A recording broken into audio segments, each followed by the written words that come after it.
buat darah yang tertumpah, buat tubuh yang terpecah, buat korban yang sempurna di kayu salib.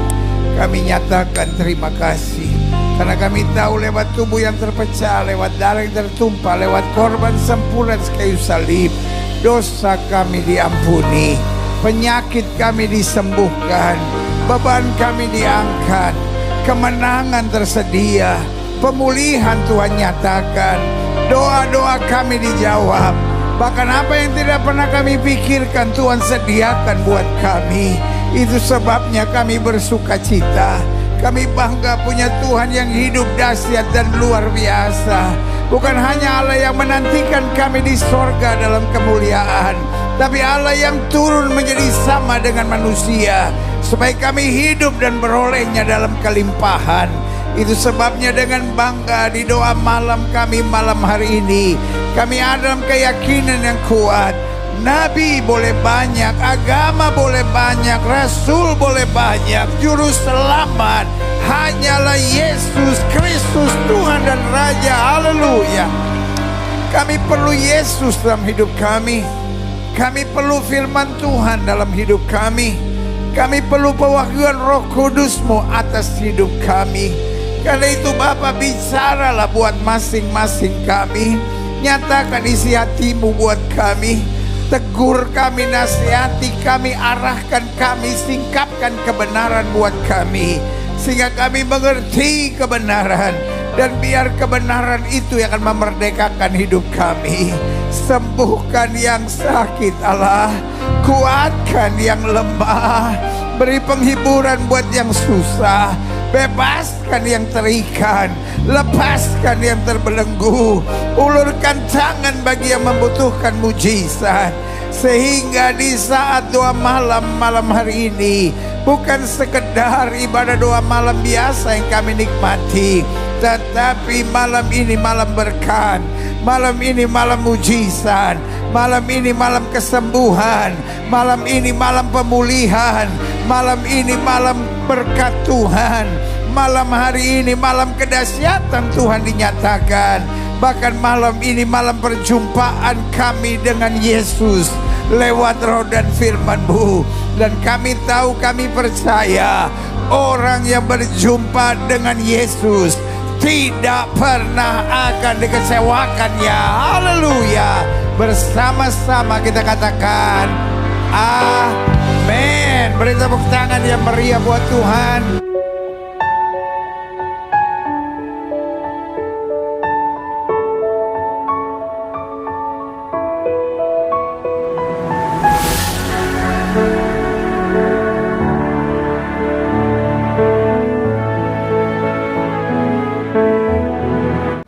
Sama-sama bilang Yesus dahsyat. Sama-sama bilang Yesus luar biasa. Sama-sama bilang saya tidak bisa hidup tanpa Yesus. Berikan tepuk tangan yang meriah buat Tuhan. Siapa yang percaya lewat tubuh dan darah Yesus, mujizat masih terjadi. Sama-sama bilang saya pulang dengan mujizat. Berikan tepuk tangan yang meriah sekali lagi. Silakan duduk. Tuhan memberkati Bapak Ibu Saudara sekalian. Haleluya. Bilang sama sebelah saudara, hari ini adalah hari yang dahsyat. Amin. Saya percaya engkau pulang tidak akan sama lagi. Engkau pulang dengan berkat, kau pulang dengan kemenangan, kau pulang dengan mujizat, kau pulang dengan kasih karunia Tuhan yang luar biasa. Yang saja katakan amin. Iya. Buka Alkitab kita sama-sama. Tadi ada yang nanya sama saya, pendeta kurusan sedikit. Saya kurusan sedikit. Kalau saudara mau tanya sama saya apa rahasianya, gampang. Saya tidak makan 3 hal. 1, catat baik-baik kalau saudara mau. 1, saya tidak makan karbo lagi sekarang. Yang kedua, saya tidak makan hati. Yang ketiga, saya tidak makan teman, saudara. Karena itu yang paling jahat, yang terakhir itu, saudara, ya kan? Nah, hari ini saya mau bicara tentang hidup yang berkualitas. Sama-sama bilang sama saya, hidup saya harus berkualitas. Saya percaya anak Tuhan pasti mengalami mujizat. Yeeha! Saya percaya anak Tuhan pasti mengalami mujizat. Sama-sama bilang mujizat itu pasti. Karena mujizat itu bukan urusan kita. Bilang sama sebelah saudara, mujizat bukan urusan lu. Mujizat urusan Tuhan. Tuhan gak perlu dipusingin, Tuhan gak perlu kita pikirin, Tuhan gak perlu kita khawatirkan, gak perlu kita pertanyakan betul gak ya Tuhan saya bisa buat mujizat. Kuncinya pokoknya saya percaya. Yang perlu kita pikirkan bukan Tuhan, yang perlu kita pikirkan diri lu sendiri. Waktu hidup saya berkualitas, mujizat pasti terjadi. Amin. Makanya kalimat Daud berkali-kali, ujilah aku Tuhan. Paulus bicara hal yang sama, ujilah dirimu sendiri. Kita paling sering uji orang lain sama uji Tuhan. Betul gak ya Tuhan jawab doa saya? Betul gak ya Tuhan beri kemenangan buat saya? Betul gak ya Tuhan bisa robah hati suami saya? Kadang-kala bukan hati suamimu yang perlu kau robah, hatimu dulu. Saya percaya malam ini kau akan pulang dengan mujizat. Amin. Tapi kalau kita mau sepakat, maka kita beresin diri kita dulu. Amin. Kalau kita beresin diri kita, semuanya sama Tuhan pasti beres. Tahu gak saudara, Tuhan sudah gak tahan menunggu supaya mujizat dapat dicurahkan. Saya kadang-kadang suka dengar pendeta khotbah itu kayaknya Tuhan tuh pelit banget gitu. Saudara-saudara, ada 14 langkah supaya kita bisa menerima mujizat. Saya baca dalam Alkitab gak pernah ada 14 langkah untuk menerima mujizat. Alkitab saya bilang cuma sesuai dengan imanmu jadi padamu. Amin. Saya mau saudara berpikir bahwa mujizat adalah janji Tuhan. Tuhan adalah Allah yang bukan intrit kasih mujizat. Tapi Tuhan saya mau kasih mujizat pol-polan. Apalagi itu pol-polan. Pokoknya saudara ngerti, kita ngerti, jadi itu barang itu. Amin. Bahasa saya bilang, Tuhan udah gak tahan ingin kasih mujizat buat kita. Tetapi people are not ready. Kadang-kala kita yang gak siap.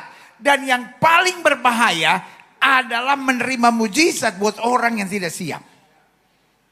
Setuju saudara? Sama seperti orang punya senjata itu aman.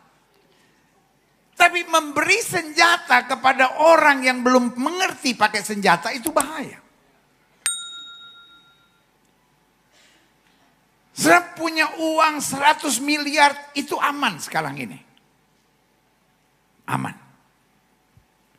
Tapi ngasih orang 100 miliar kalau dia belum siap bahaya. Bu. Kalau tiba-tiba suami ibu hari ini dapat 100 miliar, aman gak hidup? Belum tentu bu. Dia baru punya 15 juta aja udah selingkuh bu.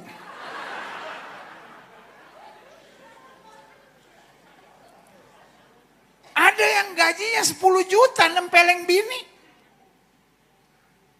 Kalau dia dapat tiba-tiba 1 miliar bu malam ini bu.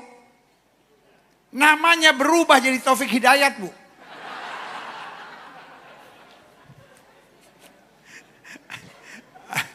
Ada ibu-ibu ngeliatin saya gini.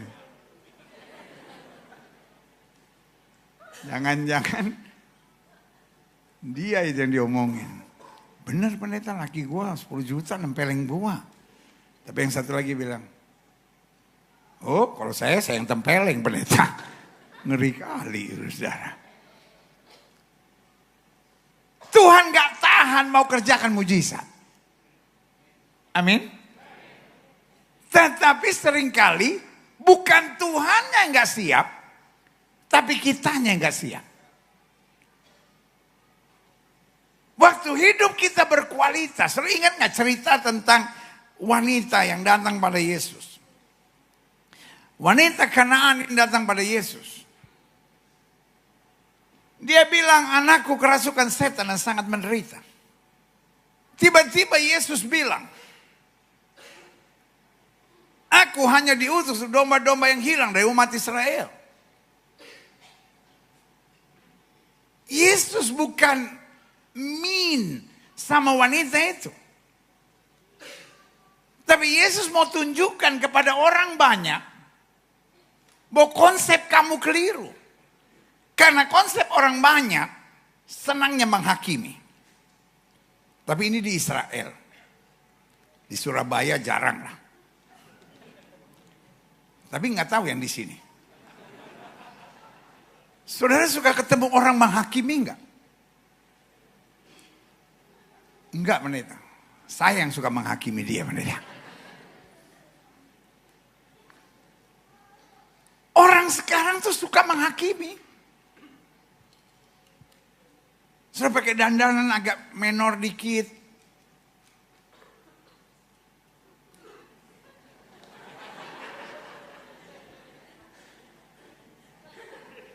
Ani-ani kali dia itu.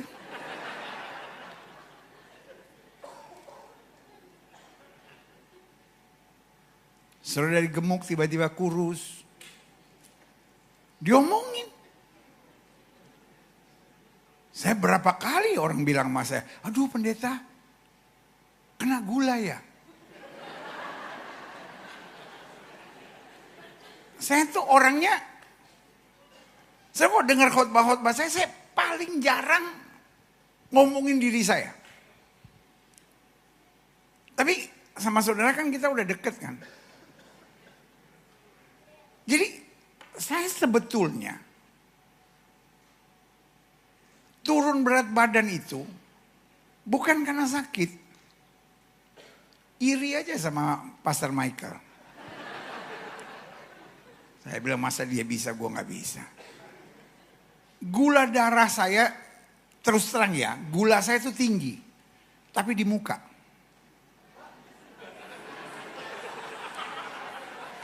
Seribu lebih kalau gak salah waktu kemarin di tes itu. Kalau gula di darah aman, cuman di muka. Maksudnya manis.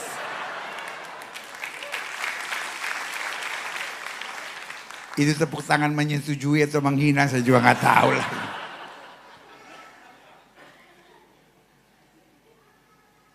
Orang sekarang lihat ibu-ibu kurus diomongin.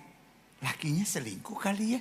Iya, setiap kali doa gue juga lihat. Apalagi kalau lagunya meskipun gunung itu tak berpindah. Pasti lakinya udah pindah ke lain hati.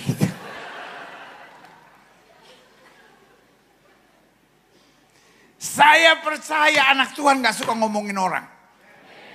Saya percaya anak Tuhan gak suka menghakimi orang. Kalau memang sudah jago menghakimi, tuh urus Roy Suryo tuh. Biar sudah jadi hakim yang adil buat dia itu. Udah setahun lebih kita pikir berkelahi menurut dia itu. Jadi Yesus menjawab pandangan banyak orang yang berkata bahwa keselamatan hanya buat orang Yahudi. So Yesus bilang sama mereka, Yesus bilang sama ibu itu, aku datang hanya bagi domba-domba yang hilang dari umat Israel. Tapi apa yang wanita ini buat? Wanita ini mendekat kepada Yesus. Dan berkata, tolonglah aku. Lalu Yesus bilang, tidak patut mengambil roti yang di meja dan melemparkannya kepada anjing. Sampai di sini, kalau ibu itu orang Surabaya, habis Yesus. Saya bisa bayangin nggak taci Surabaya gitu, iya kan? Terus dibilang tidak patut mengambil roti yang di meja melemparkan kepada anjing. Apa? Pendeta model begini apa ini? Aku dibilang asu. Kue yang aduh, langsung banyak keluar kata-kata berkat itu kalau orang Surabaya itu ya. Tapi apa yang wanita ini buat? Dia menyembah Yesus. Dan dia bilang, tapi anjing juga pantas makan remah-remah yang jatuh dari meja tuannya. Yesus gak emosi. Yesus bilang pada orang banyak, iman sebesar ini tidak pernah kujumpai di antara orang Israel sekalipun. Dengan lain kata, bukan Yesus punya masalah sama wanita itu. Tapi Yesus sedang mau kritik pandangan banyak orang. Kamu yang selama ini menghakimi keselamatan hanya ada buat orang Yahudi. Kamu yang selama ini menghakimi dan berkata, orang-orang Samaria, orang-orang Kanaan ini senilainya serendah anjing. Tetapi imannya jauh lebih besar. Yang Yesus sedang tunjukkan. Kita gampang merendahkan orang tapi kualitas menuntun pada kemuliaan.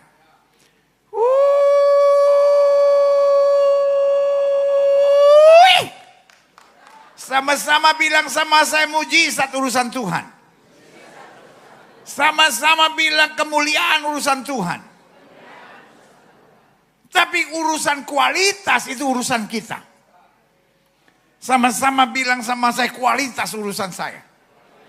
Makanya Alkitab bilang kalau kamu mendengar firman dan tidak melakukannya, kamu sama seperti orang yang bodoh. Tapi kalau kamu menerima firman dan kamu melakukannya, kamu seperti orang yang bijaksana. Karena badai pasti akan datang. Fitnahan pasti akan datang. Dicurangi, disakiti, dikhianati, itu pasti akan datang. Tapi bedanya, if we are an oon Christian. Kalau kita jadi orang Kristen yang oon. Tahu oon? Oon, bahasa Inggrisnya upit. Nanti buka Google ya. Saya ajarin bahasa Inggris yang kelas-kelas atas. Makanya banyak yang nggak ngerti kan. Cari deh di Google, upit. Itu sama seperti oon. Kalau perlu saudara ketik di Meta AI. Apakah upit sama dengan oon?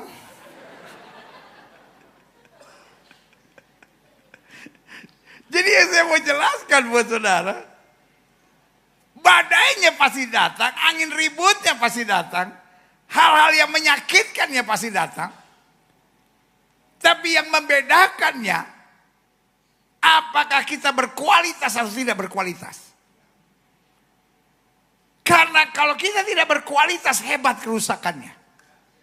Tapi kalau kita berkualitas, kata Alkitab, makin lama makin kuat sampai menghadap Allah di Sion. Katakan amin. Sama-sama bilang sama saya mujizat urusan Tuhan.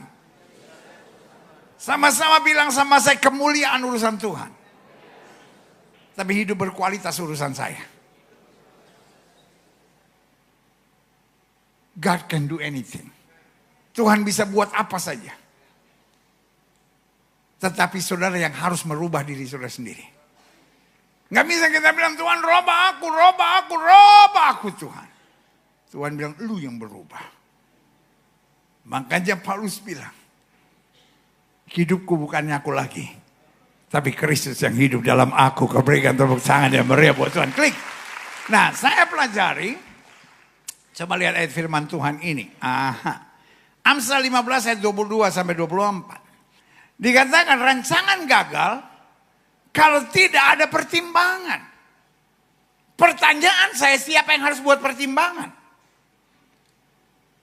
Yang harus buat pertimbangan adalah kita. Amin. Tuhan selalu persiapkan yang terbaik buat kita.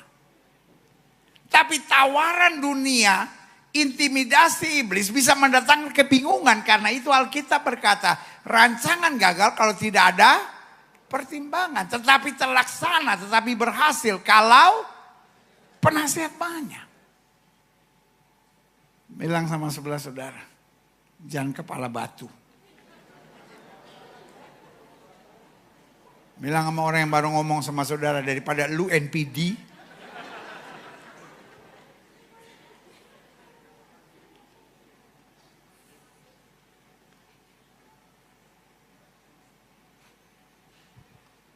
Jadi saudaraku yang kasih dalam Tuhan.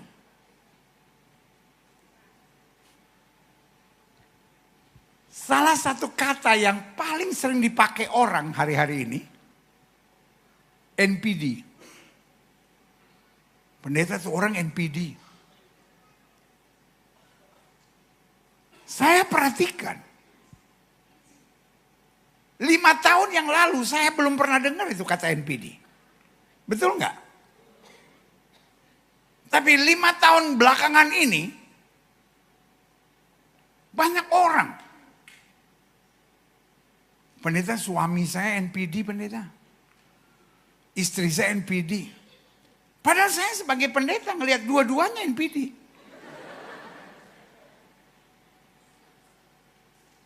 Tapi Alkitab sudah bilang. Dalam 2 Timotius dikatakan, pada hari-hari terakhir akan datang masa yang sukar. Manusia akan mencintai dirinya, manusia akan menjadi garang, tidak suka yang baik, hanya senang dipuji, hanya ingin cari semua untuk kepentingannya sendiri. Bos, sebelum psikiater, sebelum psikolog menemukan tentang NPD, Alkitab udah bilang itu gejala akhir zaman. Tinggal sekarang kita mau dinasihati enggak? 1, firman Tuhan harus menasihati kita. 2, keadaan, lingkungan, badai kehidupan harus menasihati kita. Dan yang ketiga, orang-orang yang sayang sama kita. Dia bisa bernama orang tua, dia bisa bernama teman, dia bisa bernama sahabat. Tanpa kita sadari dia memberi nasihat-nasihat yang luar biasa. Tapi kadangkala kita cuman ingin pembenaran atas pemikiran kita. Nasihat tidak selamanya membenarkan pikiran kita. Tapi nasihat membawa kita pada peningkatan dan kemajuan. Wih. Bu,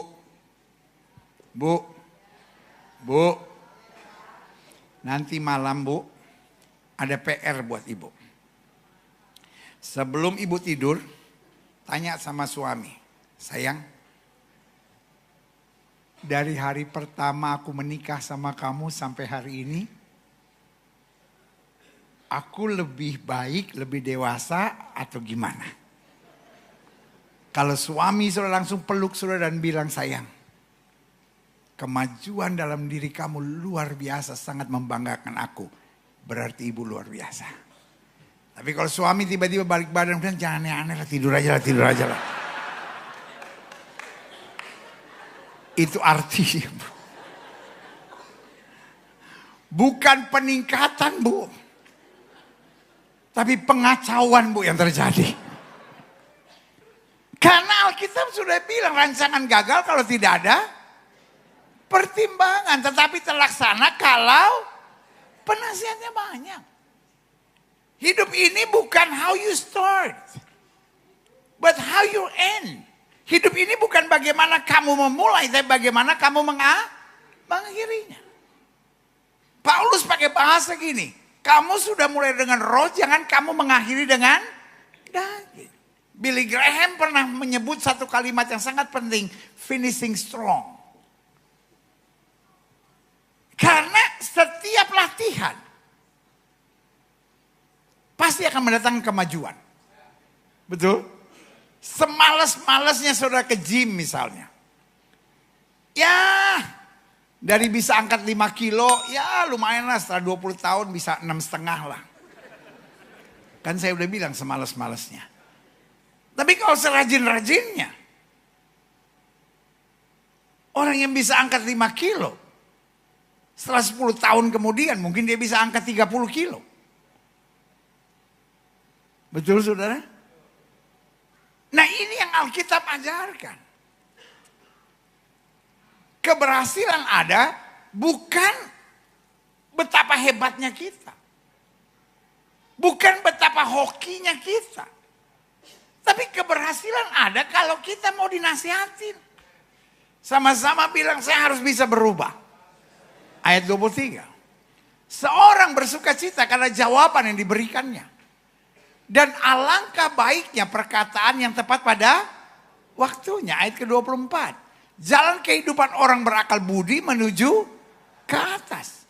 Supaya ia menjauhi dunia orang mati di bawah. Makanya Paulus bilang, pikirkanlah perkara-perkara yang di atas. Jangan perkara-perkara yang di bumi. Jangan sebentar-bentar, ya tapi kecewa saya pendeta. Tapi saya sakit hati pendeta. Saya tersinggung. Alkitab berkata daging kita perlu disalibkan supaya Kristus dimuliakan. Amin. Lanjut. Klik. Nah, selanjutnya saya pelajari. Pada dasarnya setiap orang ingin hidupnya berkualitas. Sama-sama bilang sama saya ingin hidup saya berkualitas. Karena saya perhatikan, ada 3 jenis orang. Yang pertama, ada orang-orang yang ingin hidupnya berkualitas karena itu dia siap berjuang. Yang kedua, ada orang-orang yang ingin hidupnya berkualitas karena itu dia nuntut orang di sekitarnya. Saya tuh ingin hidup saya berkualitas pendeta. Kalau suami saya ngerti saya pendeta, hidup saya pasti berkualitas. Tapi suami saya pendeta,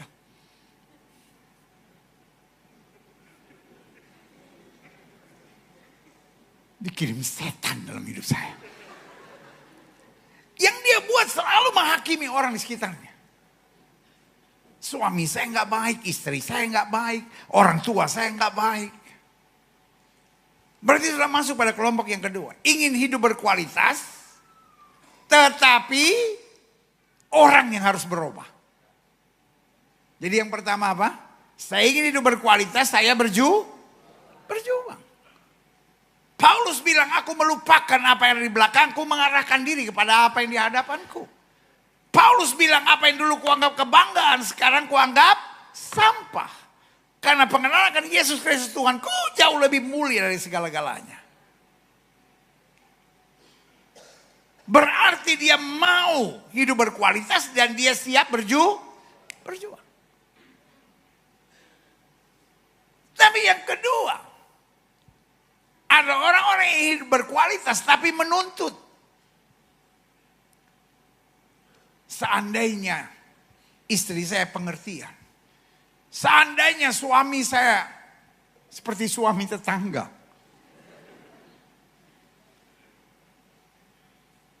Seandainya orang-orang kayak begini hanya membuat kehidupan ini penuh dengan air mata. Tapi yang ketiga adalah orang-orang yang ingin hidupnya berkualitas. Tapi selalu terbunuh sama intimidasi kegelapan. Selalu berpikir, nggak mungkin. Ya saya tidak ditakdirkan untuk hidup berkualitas. Saya sih udah coba pendeta tapi nggak bisa. Alkitab saya bilang, bersama dengan Yesus kita cakap menanggung segala perkara. Sama-sama bilang hidup berkualitas. Pasti bisa. Kalau saya mau. Dalam pertolongan Roh Kudus.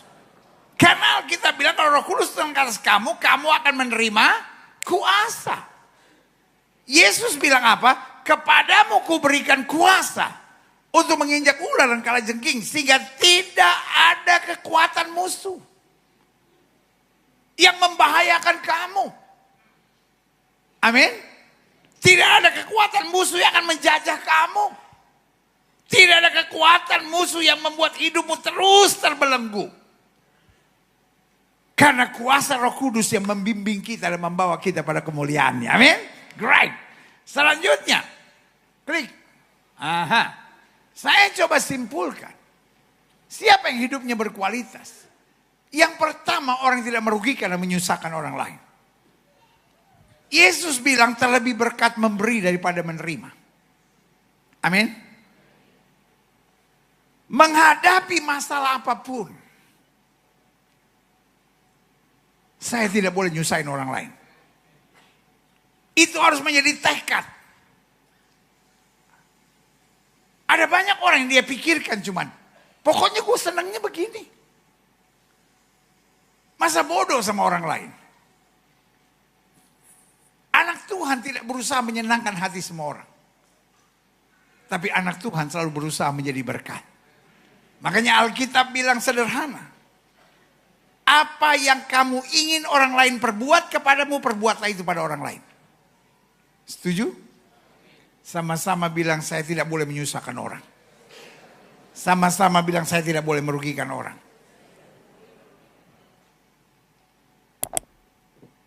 Alkitab saya bilang tentang Yusuf. Siapa Yusuf? Yusuf seorang budak di rumah Potifar. Tapi Alkitab berkata sementara Yusuf ada di situ, keluarga itu tidak kekurangan keuntungan. Amin. Alkitab bicara tentang seorang gadis remaja usia kira-kira 11 sampai 13 tahun. Sebut saja namanya Mawar. Kayak yang di TV-TV. Dia seorang gadis Israel. Ketika Raja Aram menyerang Israel, maka gadis ini ditawan. Dibawa ke rumah panglimanya yang bernama Naaman. Naaman seorang pahlawan hebat tapi punya penyakit yaitu kusta. Dan kita tahu di zaman itu, orang kusta gak boleh pakai baju biasa, dia harus pakai baju compang-camping. Orang kusta tidak boleh tinggal di kota, dia harus tinggal di luar kota. Orang kusta tidak boleh punya rambut yang baik karena dia harus menguraikan rambutnya acak-acakan dan berteriak kemanapun dia ada. Kusta, kusta, kusta. Sehingga Naaman bersembunyi di balik baju perangnya. Dan ini sesuatu yang aib pada zaman itu. Tapi orang gak bisa ngomong banyak. Karena raja memerlukan dia. Jadi apa yang terjadi? Karena gadis Israel ini ada di rumah itu.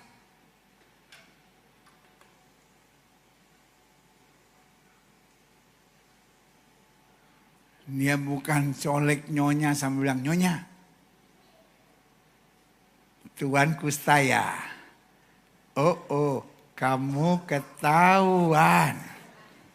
No. Dia gak mau nyusahkan, dia gak mau merugikan. Dia bilang, nyonya, seandainya Tuhan dibawa ke Israel. Di Israel ada seorang nabi yang bernama Elisa. Dia pasti akan menyembuhkannya. Ini yang saya bilang. Dia bukan datang nyusahin orang, dia bukan datang menghakimi orang, dia bukan datang melukai hati orang, dia bukan datang untuk memojokkan orang, tapi dimanapun dia ada, dia harus jadi berkat. Setiap pagi bangun bilang hari ini saya akan jadi berkat, hari ini saya akan bawa damai, hari ini saya akan bawa sukacita, hari ini saya akan menyatakan kemuliaan dan kasih Kristus, katakan amin. Yang kedua, siapa yang hidupnya berkualitas? Orang yang tidak terikat dan terbelenggu dengan hal-hal yang tidak disukai. Paulus bilang, apa yang tidak ingin aku perbuat, itu aku perbuat.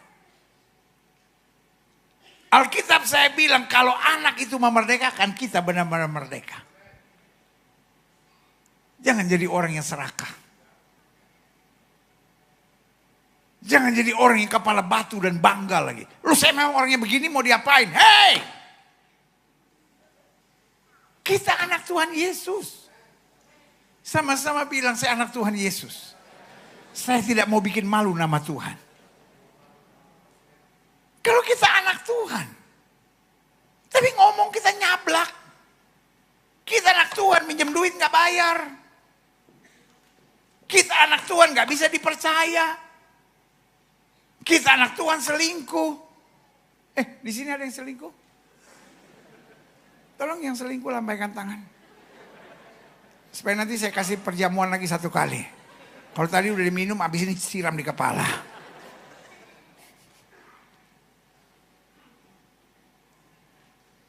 Karena yang saya percaya, anak Tuhan sudah bebas dari belenggu. Alkitab bilang supaya orang melihat perbuatanmu dan memuliakan Bapa yang di sorga. Selalu saya bilang kita bukan orang dunia yang sedang berjalan menuju sorga, mudah-mudahan nyampe. Tapi kita orang sorgawi yang ditempatkan di muka bumi dengan misi ilahi.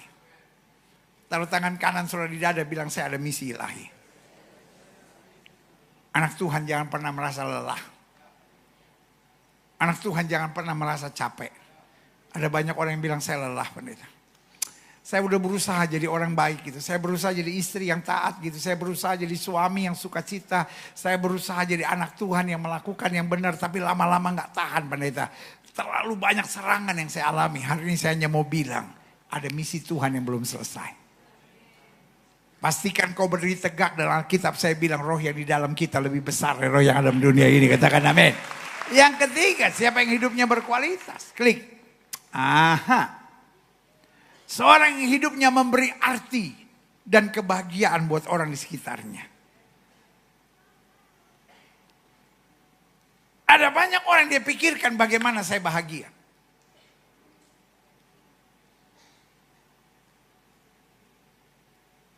Ya saya bilang hakku terjamin pada Allahku. Anak Tuhan ialah orang kumpulan orang percaya. Yang sudah tidak mikirkan dirinya lagi. Saya udah tahu sih kalimat itu gak mungkin ada yang bilang amin. Saya percaya anak Tuhan adalah kumpulan orang percaya yang tidak mikirkan dirinya lagi. Karena untuk segala keperluan kita ada Yesus. Yesus jamin begini. Orang yang mencari kerajaan Allah serta kebenarannya semua akan ditambahkan dalam hidupnya. Dunia ini banyak orang stres. Dunia ini banyak orang depresi. Coba saudara lihat sebelah saudara. Depresi gak dia itu? Ya kan, gak ada alasan, gak ada A, gak ada B, dia ketawa-ketawa sendiri. Nah, udah depresi itu.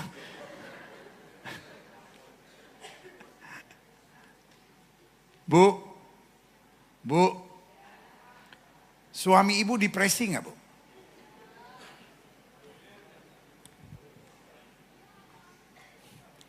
Jangan main enggak-enggak aja, Bu. Tanya dulu. Sayang, kamu depresi enggak? Nanti kalau dia bilang kadang-kadang, tanya lagi. Karena aku atau bukan? Kalau dia menatap saudara dan berkata, kamu mana mungkin?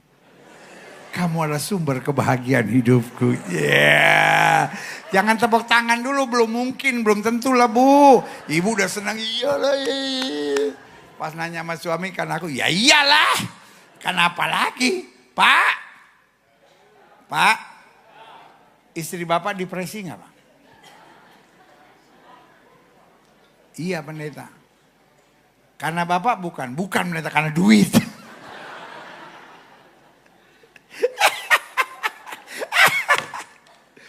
Aduh, saya paling seneng khotbah di TP ini orangnya lucu-lucu ya. Saya khotbah di Surabaya itu banyak orang tegang. Tapi kalau di TP ini saya lihat asik gitu orangnya. Saya nggak tahu, mungkin udah stres berat atau apa, saya udah nggak tahu deh. Karena ya orang kalau udah ketawa aja gitu dalam hidupnya ya dua. Either memang penuh kemenangan atau memang udah nggak tahu lagi mau ngapain, ya udahlah pendeta, pikirin juga nggak ada gunanya.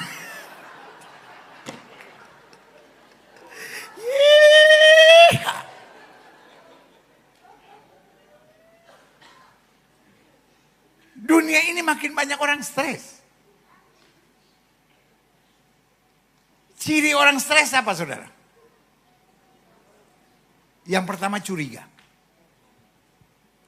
Orang stres itu sudah senyum, dia langsung.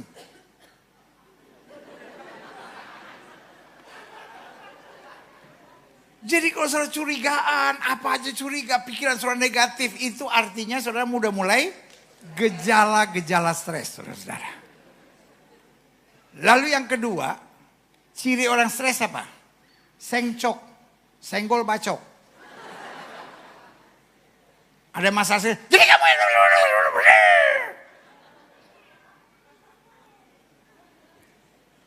ibu salah sedikit, suami langsung. Jadi kamu apa? Mau kamu bahagia.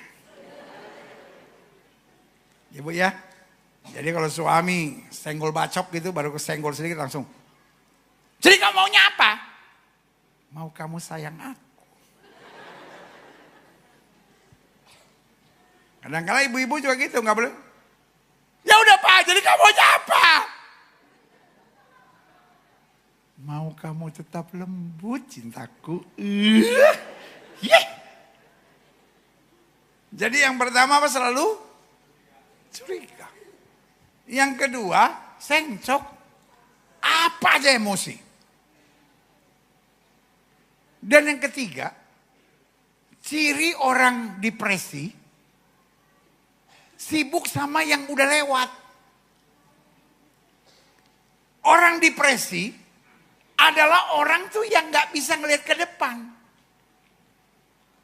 Karena untuk melihat ke depan harus punya harapan. Harus punya apa? Harapan. Orang depresi itu selalu yang dia lihat ke belakang. Wah ini akan begini. Ya tapi kan begini.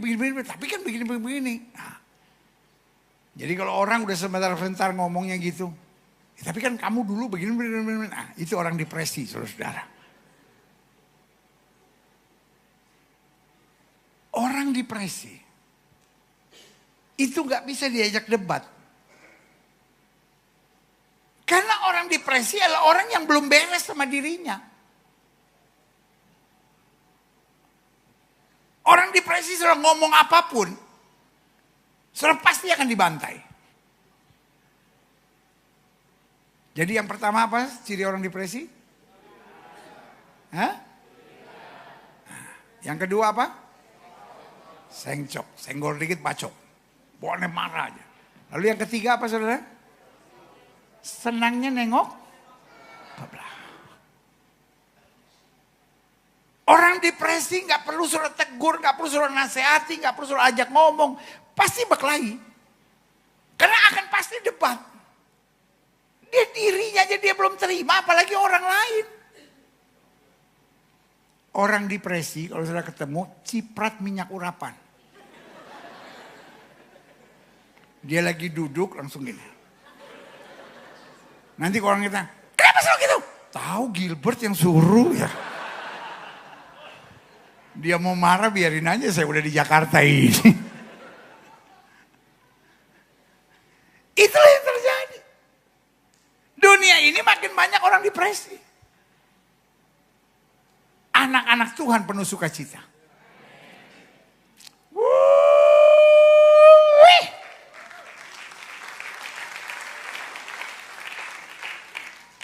Menghadapi orang yang depresi, ingatlah yang depresi itu dia. Jangan sampai nular. Alkitab bilang apa? Hati yang gembira adalah obat yang manjur. Alkitab saya bilang dalam Sefanya 3 ayat 17, gak usah buka ayatnya, percaya saja pasti betul udah persiapan. Saya takut saya ngomong gini, dia cari sampai saya amin, udah doa berkat, dia masih cari, saya belum ketemu ayatnya. Karena yang saya sebut agak susah kan ayatnya Sefanya. Sefanya itu ada di perjanjian baru. Matius, Markus, Sefanya. Baru tadi pagi dia pindah. Sefanya 3:17 bilang, Tuhan Allahmu ada di antaramu sebagai pahlawan yang memberi kemenangan. Ia berkira karena engkau dengan sukacita. Ia memperbarui kekuatanmu dengan sorak-sorai. Artinya dalam hidup ini jangan ikut stres dengan orang stres. Karena kita punya misi sorgawi untuk menghadirkan sukacita dimanapun kita berada. Sama-sama bilang tugas saya menghadirkan sukacita. Amin. Klik. Selanjutnya siapa yang hidupnya berkualitas? Seorang yang mampu menyukai segala yang dikerjakannya dan dihadapinya sehingga selalu dapat memberikan yang terbaik. Hidup ini gak usah ngeluh. Pak. Oh ini bapak-bapaknya gak ada ya? Lagi nunggu bola. Nanti malam Persebaya lawan Brazil.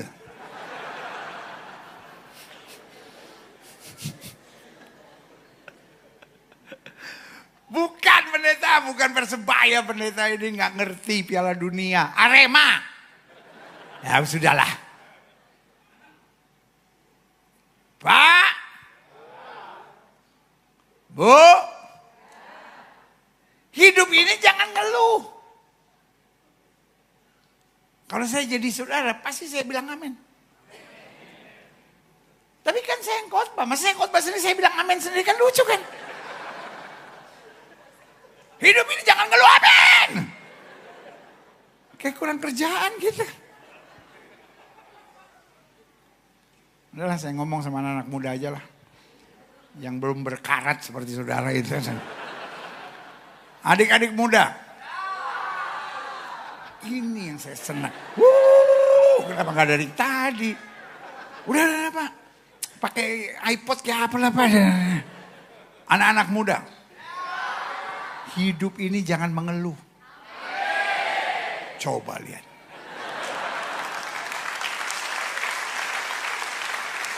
Pantaskan hamba-hamba Tuhan ini dipakai Tuhan seperti Timothy, Pastor Michael. Anak muda sekarang dipakai Tuhan yang tua-tua deh. Bukan tua pendeta senior. Senior lah. Saya nggak janjian loh sama mereka. Nih saya kasih tahu nih. Anak-anak muda sekalian. Hidup ini jangan mengeluh. Coba. Lihat ya, gak janjian ya. Anak-anak muda sekalian, hidup jangan mengeluh.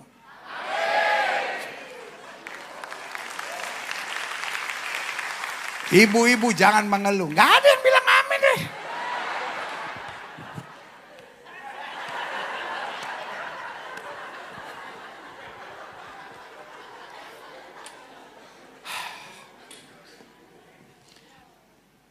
Ada yang bawa Paramex nggak? Kepala saya mulai nyut-nyutan. Hidup ini jangan ngeluh. Ngeluh nggak nolong. Apapun yang harus kita hadapi, apapun yang harus kita lewati dengan syukur.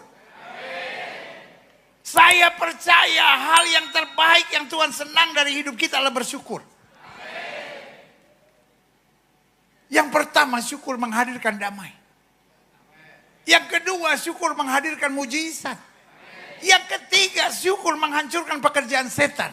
Dan yang keempat, syukur membuat nama Kristus dipermuliakan dalam kehidupan kita. Kalau saudara perhatikan, kenapa saudara rasa lelah, kenapa saudara rasa letih, kenapa saudara rasa nggak kuat, karena kita terlalu banyak mengeluh. Jalani semuanya dengan sukacita.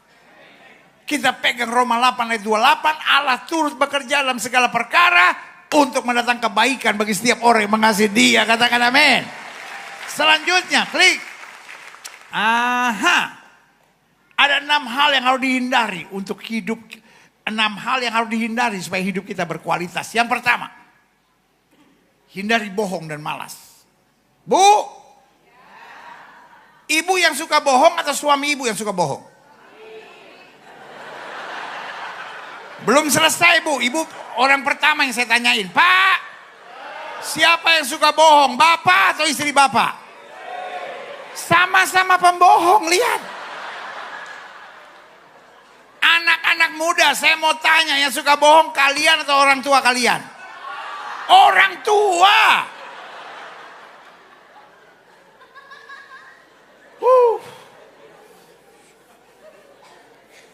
Kenapa saya masuk gereja model begini ya?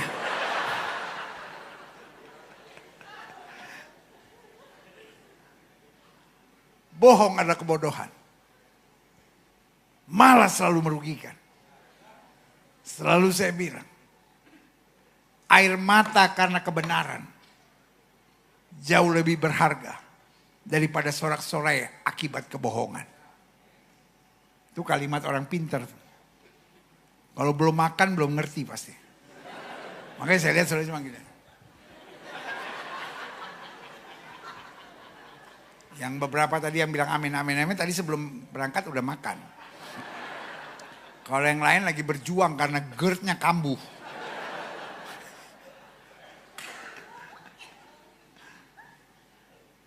Air mata karena kebenaran jauh lebih berharga daripada sorak-sorai akibat kebohongan. Setuju saudara? Karena orang malas dan orang bohong, hidupnya tidak berkualitas. Mujizat semakin jauh daripadanya. Daud berkata, sekalipun ayahku dan ibuku meninggalkan aku, Tuhan menyambut aku. Dia bukan seorang yang malas.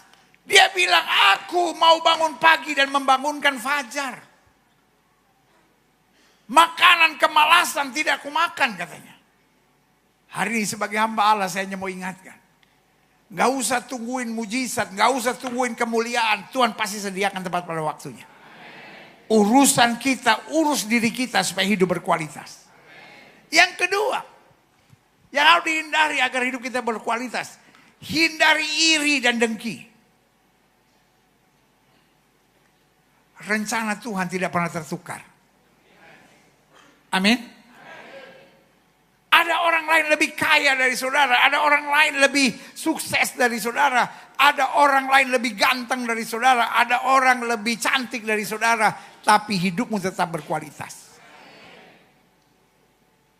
Hindari pemikiran bodoh dalam hidup ini. Ada orang-orang yang berpikir supaya saya bisa cantik dia harus jelek.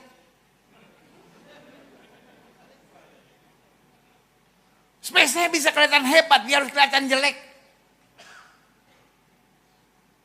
Itu sama seperti doa orang diet yang menjengkelkan. Tuhan jadikan saya kurus. Kalau saya tidak bisa jadi kurus, jadikan mereka semua gendut semuanya.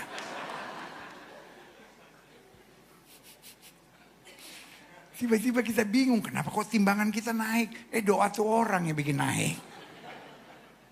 Hari ini saya cuma mau ingatkan buat saudara. Hidupmu tidak ditentukan oleh orang.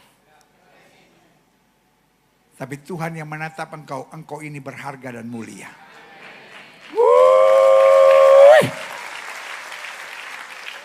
Sebelum kita bisa menghargai Tuhan, sebelum kita bisa menghargai orang lain, kita harus bisa menghargai Tuhan dan menghargai diri kita sendiri. Daud bilang apa? Kejadianku dahsyat dan ajaib dan jiwaku benar-benar menyadarinya. Pertanyaan saya, Daud hidupnya tanpa masalah enggak? No. Daud menghadapi masalah, tapi dia tahu persis kejadianku dahsyat dan ajaib.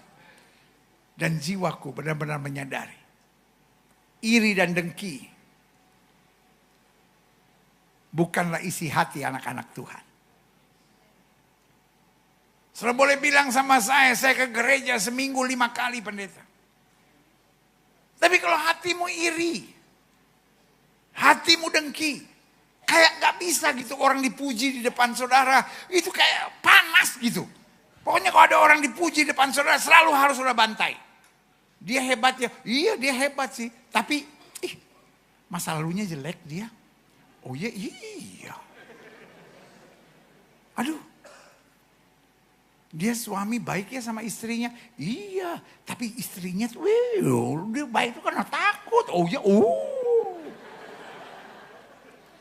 Kita kayak seneng lihat orang susah dan susah lihat orang seneng gitu. Alkitab ajarkan. Bersukacitalah dengan orang yang bersukacita dan menangislah bersama dengan orang yang menangis. 3. Yang harus kita hindari untuk hidup berkualitas. Hindari kebiasaan bersaing dan kebiasaan mau jadi seperti orang lain. You are wonderfully made by God. Tuhan sudah rancang saudara untuk sesuatu yang hebat. Nggak usah bersaing sama siapapun. Alkitab berkata kita adalah pemenang. Bahkan Alkitab bilang kita lebih daripada orang-orang yang menang. Tapi itu bukan berarti kita harus mengalahkan. Pemenang tidak harus mengalahkan siapapun.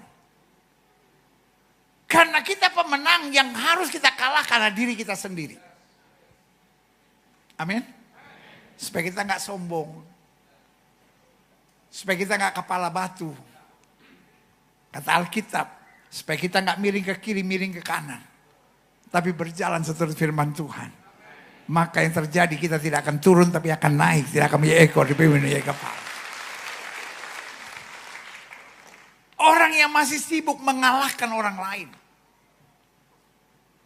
Adalah orang yang belum beres sama dirinya sendiri.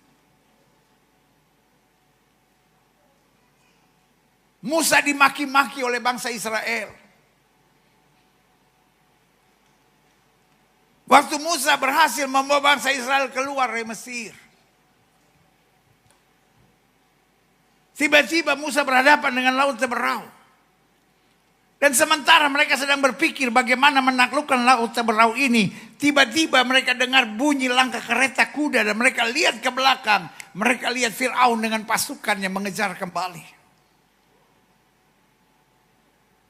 Dan mereka cuma berpikir, pikiran yang sangat pendek. Kita akan binasa. Jadi mereka sedang berpikir untuk membuat restoratif justice. Seperti Rismond. Bagaimana berdamai. Dia marah sama Musa. Dia bilang, Musa apa kurang kuburan di Mesir sampai kau biarkan kami mati di padang belantara seperti ini. Kami tidak lagi mau dipimpin oleh engkau. Kami akan memilih pemimpin yang lain. Musa tidak berpikir bagaimana mengalahkan mereka. Musa membawa perkaranya di hadapan Tuhan. Yang Musa buat adalah mengalahkan dirinya sendiri. Pertanyaan saya, Pak, pernah nggak Bapak tolong orang, tiba-tiba orangnya toksik gitu? Malah neken Bapak, malah mengkhianati Bapak. Pernah nggak Pak? Rasanya gimana Pak? Asik gak gitu? Haleluya, glory. Itu udah kepukul di otak namanya Pak. Bu, Ibu pernah nolong orang, tiba-tiba dikhianatin gak? Pernah Bu ya? Teman saya sendiri pendeta. Saya tolong dia berkali-kali. Dia yang bawa lari suami saya.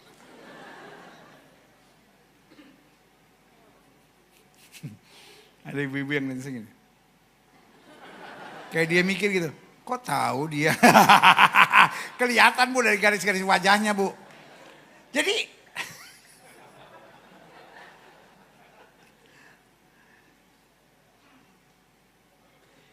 Kalau kita udah buat baik sama orang. Tiba-tiba orang itu nyakitin kita. Kita kayak gak rela gitu.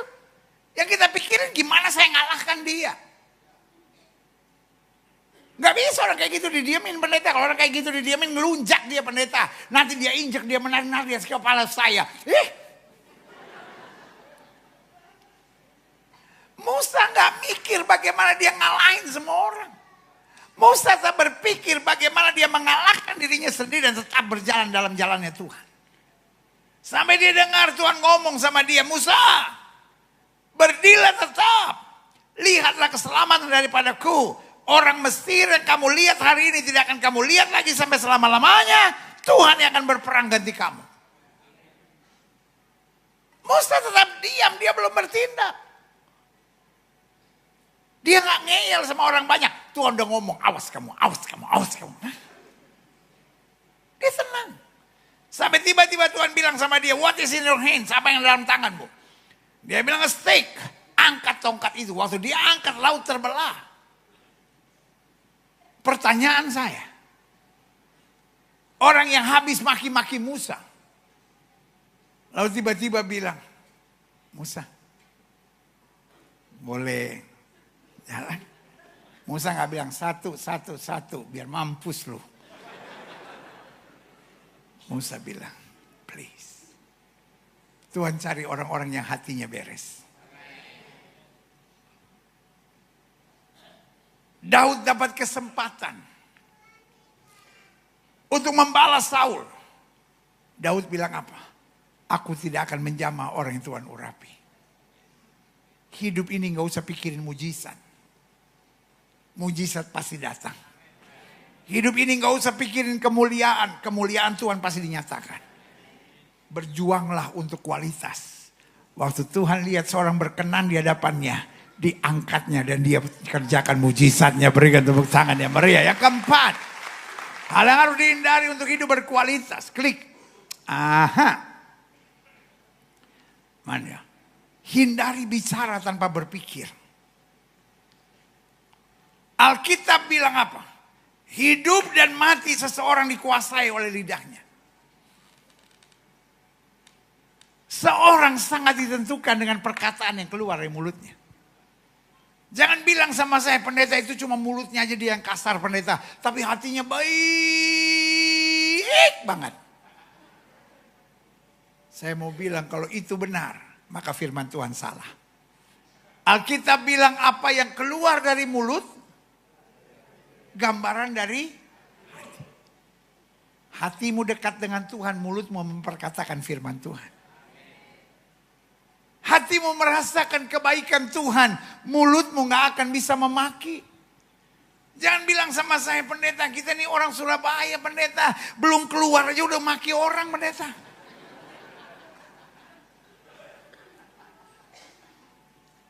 Buat saya itu orang yang belum mengalami kasih Tuhan.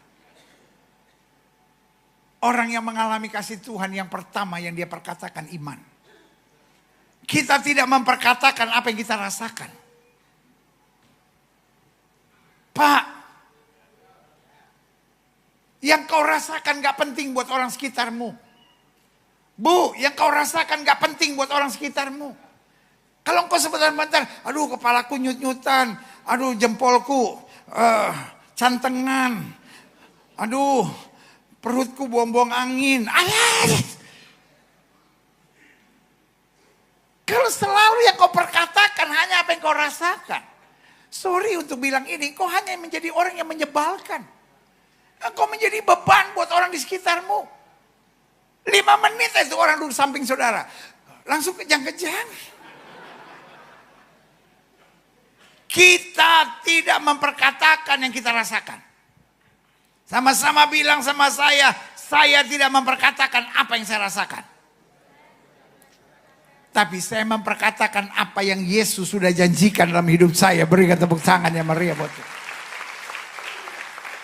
Saudara-saudara yang ada di rumah, ketik live chat saudara, saya tidak memperkatakan apa yang saya rasakan.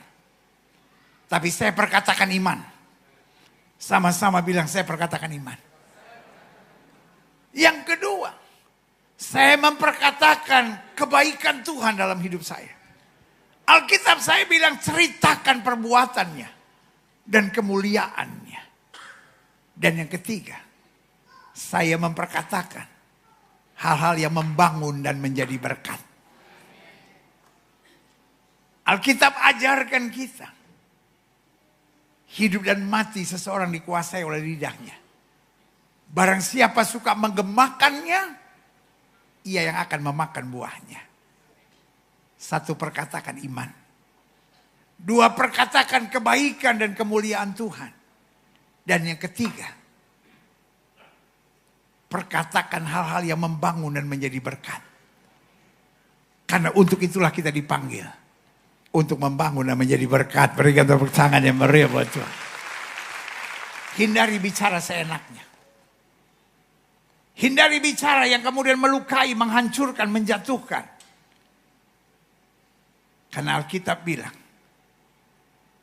kita memiliki lidah seorang murid. Yang kelima, hal yang harus kita hindari untuk hidup berkualitas. Hindari berpikiran pendek dan manipulatif. Alkitab bilang kami memiliki pikiran Kristus. Amin. Jangan jadi orang udahlah apa yang terjadi, terjadilah. Enggak. Saya mesti cari perkenanan Tuhan. Sama-sama bilang saya mesti cari perkenanan Tuhan. Alkitab bilang apa? Apa yang benar. Apa yang mulia. Apa yang sedap didengar. Pikirkan semuanya itu. Sama-sama bilang sama saya jalan keluar itu pasti. Bu, boleh nggak jangan berpikiran pendek? Kalau setan gak bisa pisahkan kita dari kasih Kristus. Setan bikin kita berpikiran pendek dan manipulatif. Ya udahlah pokoknya biar cepat aja lah. Adik-adik muda, pasti ada jalan keluar. Alkitab saya bilang orang yang bertahan sampai kesudahannya pasti selamat. Daud sampai bilang gini, dulu aku muda, sekarang aku menjadi tua. Tidak pernah aku lihat anak cucu orang benar meminta-minta roti. Artinya selama kita bertahan, selalu ada kemenangan yang Tuhan sediakan. Berikan tepuk tangan. Yang terakhir saya undang pemain musik dan singer maju ke depan. Hal yang harus kita hindari untuk hidup berkualitas. Hindari mengeluh dan menghalalkan segala cara. Tahukah saudara, untuk mengeluh dan bersyukur membutuhkan energi yang sama. Hanya bedanya, kalau saya memikirkan yang negatif, hasilnya saya akan mengeluh. Tapi kalau saya memikirkan kehendak Tuhan, kebaikan Tuhan, kedahsyatan Tuhan, otomatis saya akan bersyukur. Yusuf gak punya alasan untuk bersyukur. Hukumannya hukuman mati. Tuduhannya pemerkosaan. Dan dia tidak melakukannya sama sekali. Kan orang sekarang bilang, di mana ada asap pasti ada api. Tapi saya mau bilang zaman sekarang, gak ada asap, gak ada korek, orang bisa bikin api, saudara-saudara. Itu yang terjadi dengan Yusuf. Kalau Yusuf memang genit, kalau Yusuf memang ganggu Tante Potince, istrinya Potifar itu, bolehlah. Ganggu enggak apa enggak, tante itu yang genit kok. Tapi itulah kehidupan. Kenapa dia bisa kuat? Dia bilang begini, manusia boleh mereka-rekakan yang jahat, Allahku mereka-rekakan itu kebaikan. Ayub kehilangan segala-galanya. Dia gak punya alasan untuk bersyukur. Tetapi dia bilang apa? Tuhan yang memberi, Tuhan yang mengambil. Terpujilah nama Tuhan. Ibu, boleh gak saya ngomong dari asal hati saya yang terdalam? Keadaanmu tidak seburuk yang kau bayangkan. I know you face some terrible problem. Pak, izinkan saya ngomong dari dasar hati saya yang terdalam. Masalahmu tidak seburuk yang kau pikirkan. I know you face very big situation. Tapi boleh gak Pak bersyukur? Adik-adik muda, saya ngerti. Engkau dalam posisi yang serba salah banget gitu. You really don't know what to do gitu. Saudara seperti ada pada keadaan yang gak tahu mesti buat apa. Tapi izinkan saya ngomong, keadaanmu tidak seburuk yang kau pikirkan. Temukan alasan untuk tetap bersyukur. Minimal kita bilang, aku tahu Tuhanku hidup. Aku tahu Tuhanku gak pernah mengecewakan aku. Even though I can't see. Walaupun saya gak bisa lihat jalan keluar, gak penting. Yang penting saya bisa lihat Yesus. Yang tidak pernah lalai menepati janjinya. Berikan tepuk tangan yang meriah buat Tuhan. Saya undang kita semua bangkit berdiri. Kita datang pada Tuhan. Aku punya Tuhan yang besar, yang telah berjanji, dan sanggup mengenali imanku.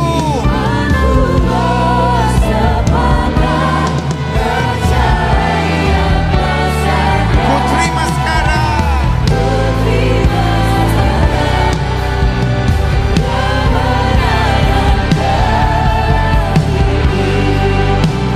Katakan dengan bangga, besar.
bermain dengan sangat lembut. Setiap mata terpejam, setiap kepala tertunduk, setiap hati terangkat pada Tuhan. Malam hari ini Roh Kudus sedang mengingatkan kita. Jangan khawatir dengan mujizat, jangan khawatir dengan kemuliaan Tuhan, jangan khawatir dengan pembelaan Tuhan. He is ready to do anything for you. Dia siap mengerjakan mujizatnya. Dia siap menyatakan kemuliaannya. Dia siap menyelesaikan segalanya. Tapi bolehkah yang kita buat? Perbaiki hidup kita, biarkan hidup kita berkualitas. Jika itu doamu, taruh tangan kananmu di dada. Kita sibuk aja dengan teriak, kapan mujizat terjadi? Kita sibuk saja mikirin kapan doa saya dijawab, kapan penyakit saya disembuhkan. Hari ini juga Tuhan bisa. Waktu Yesus melihat iman wanita Samaria, iman wanita Kanaan itu, Yesus bilang, ibu besar imanmu, jadilah seperti yang kau percaya. Waktu Yesus lihat iman Bartimeus, Yesus seketika itu berkata, seketika itu juga sembuhlah dia. Tapi kalau hatimu penuh iri, hatimu penuh dengan kebencian, hatimu penuh kepahitan, mulutmu penuh dengan kata-kata sumpah serapah, kata-katamu menyakitkan orang, hidupmu mau seenaknya. Engkau orang yang kepala batu, egois, arogan dan mau menang sendiri. Kau gak pernah peduli perasaan orang, kau gak pernah peduli dengan pekerjaan Tuhan. Yang kau pikirkan hanya dirimu, kesenanganmu sendiri. Jika itu doamu, taruh tangan kananmu di dada. Sangat berbahaya buat Tuhan memberkati orang dengan karakter seperti saudara. Alkitab berkata, jangan bersuka cita karena setan-setan itu takluk, tapi bersuka citalah karena namamu ada terdaftar di surga. Buat apa kau terima mujizat, tapi Yesus bilang, kenyang dari hadapan kau, kamu pembuat kejahatan. Alkitab berkata, keberhasilan ada kalau penasehat banyak. Pertanyaannya, bisa gak kau dinasehatin? Bisa gak kau berubah? 10 tahun terakhir ini, 5 tahun terakhir ini, perubahan apa yang sudah terjadi dalam hidupmu? Jangan sampai kau jadi Kristen yang tidak pernah berubah. Itu namanya kau Kristen yang karatan, saudara. Jika itu doamu, taruh tangan kananmu di dada, bilang, Tuhan, aku tahu kau masih punya banyak buat hidupku. Aku sudah mulai dengan roh, aku gak mau mengakhirinya dengan daging. Aku mau terus dalam perjalanan peningkatan dan kemajuan. Aku mau ditegur oleh Tuhan, aku mau dinasihati oleh Tuhan. Aku mau Tuhan robah hidupku. Yang Tuhan gak suka dalam hidupku, cabut sampai ke akar-akarnya. Aku tidak mau jadi suami yang menjadi sumber masalah buat istriku. Aku tidak mau jadi istri yang menjadi sumber ketertekanan buat suamiku. Aku gak mau jadi orang tua yang menjadikan pergumulan buat anak-anakku. Aku gak mau jadi anak-anak yang mendatangkan tekanan buat orang tuaku. Dimanapun aku ada, aku hanya mau jadi berkat. Karena Tuhan sudah terlalu baik bagiku. Aku gak usah ngalahin siapapun. Aku hanya mengalahkan diriku sendiri. Bicara terus buat hidup kami. Irabasya kata rabasya lalabasya tata tata tata rabasya kata tata tata rabasya. Irabasya karabasya tata tata rabasya tata tata tata rabasya karalabasya. Urapanmu turun, urapanmu turun. Kirabasya kata rabasya tata tata tata rabasya. Urapanmu turun satu persatu Tuhan. Kami gak mau ini aja jadi doa malam biasa. Tapi kami mau jamahan Tuhan, lawatan Tuhan, kuasa Tuhan turun atas hidup kami. Kami bukan jadi orang-orang yang selalu mengeluh. Kami bukan orang-orang yang jadi selalu curiga. Kami gak jadi orang yang selalu berpikiran negatif, selalu nengok ke belakang. Tapi kami merasakan kasih setiamu yang luar biasa.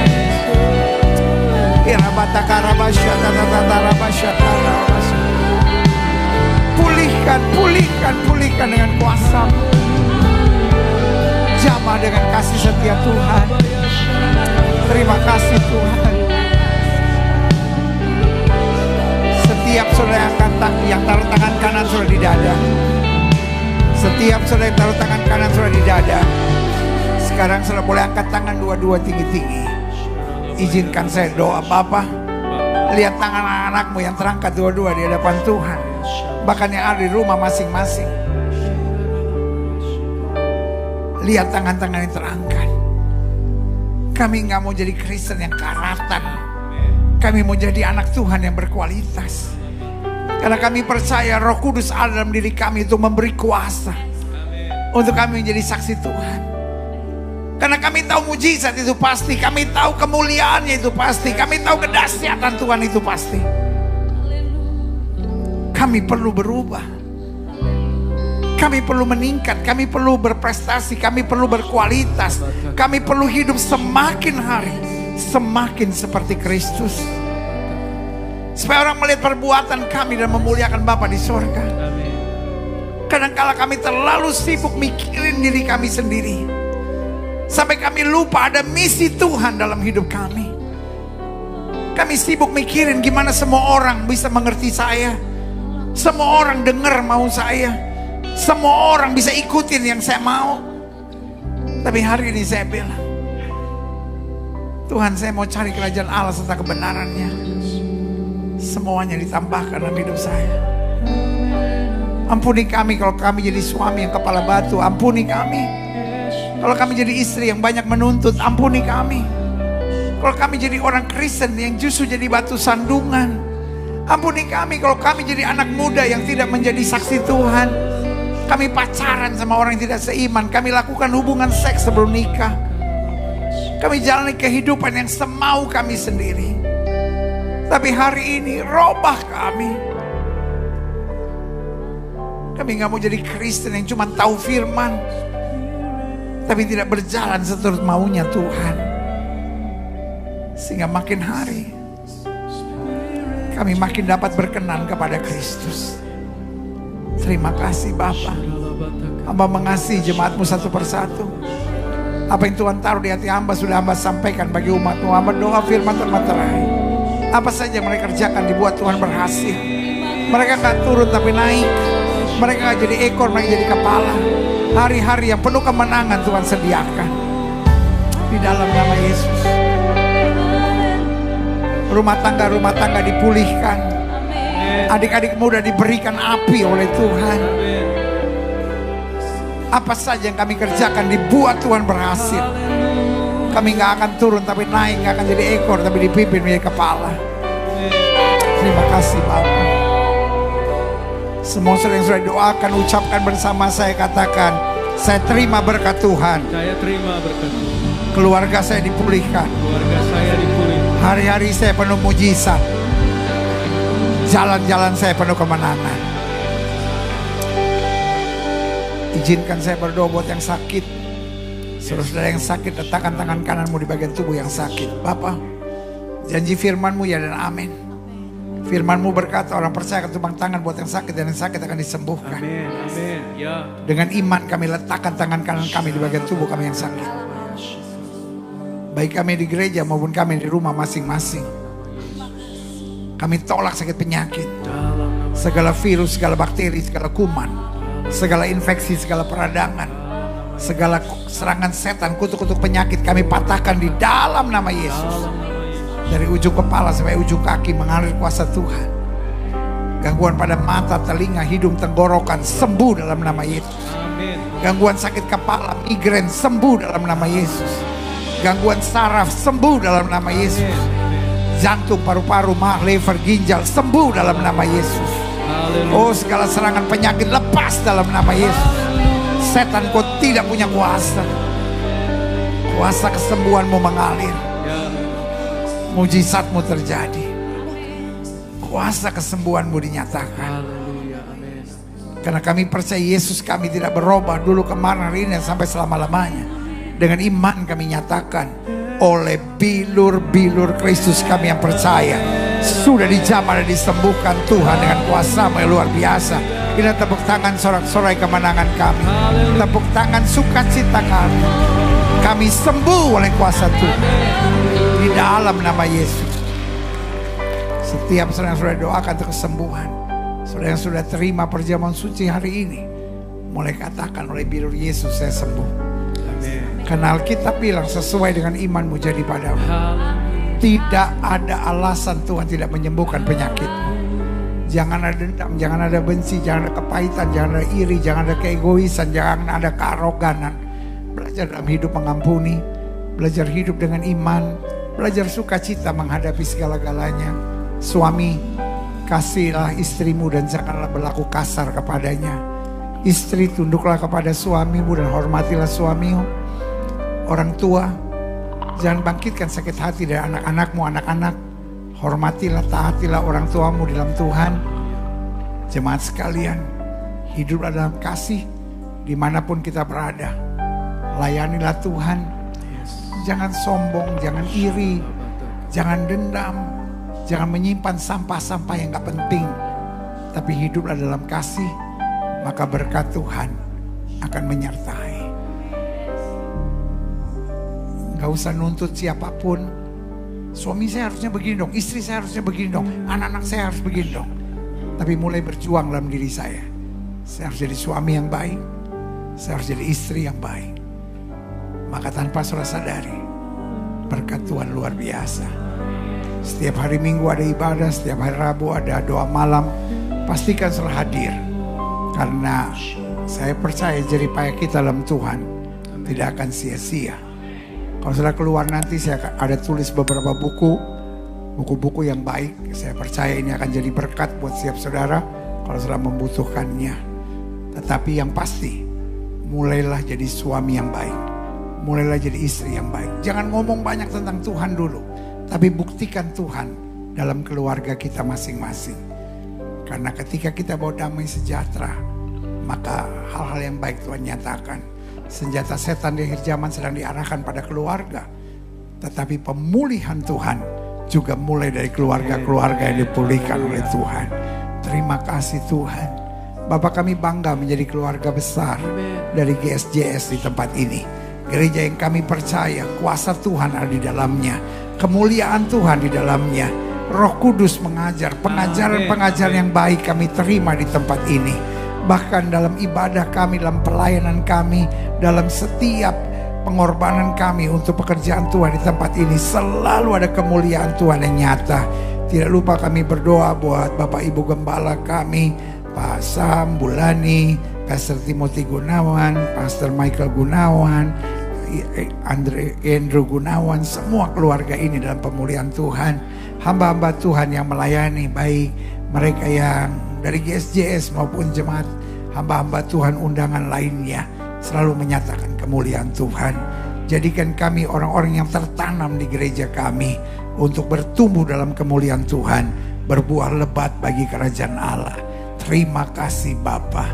Angkat tangan kita dua-dua, katakan haleluya. Aku punya Tuhan yang besar, yang telah berjanji